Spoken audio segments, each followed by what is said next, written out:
how to be a record breaker. Then it's got all this stuff. But I mean, if you've ever read through a Guinness World Records book, specifically like the Gamers Edition, like, you know, the normal edition of Guinness World Records, I'll give it to them. Yeah, they got some really cool stuff. But when it comes to like the Gamers Edition specifically, there is so much strange stuff. Granted, in the 2012 edition, it wasn't as bad with some of the strange stuff. Like, it mostly happened later on just because, like, as Guinness has gone on, like, don't get me wrong, Guinness World Records is still obviously very relevant.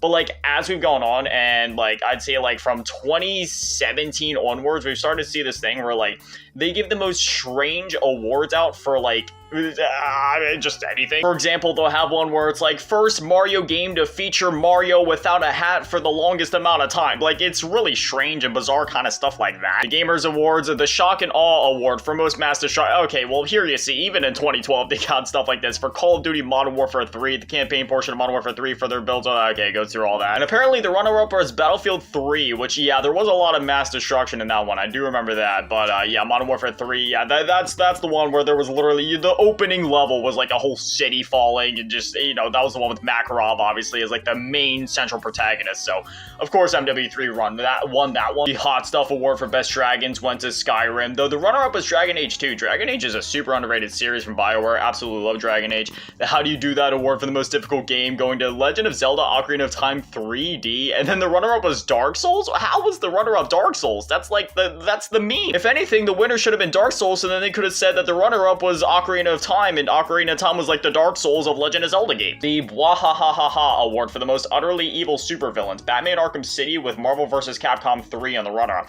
Another amazing game right there, Marvel vs. Capcom 3. But again, it's just like, man, what are some of these awards? The What's Going On for most clueless detective award? Like, is that really an award? Ghost Trick Phantom Detective? Really? That's another amazing series right there. It's a shame that more people don't talk about the Ghost Trick series. The Brown Trousers award for best scares, Dead Space 2 and Amnesia the Dark Descent.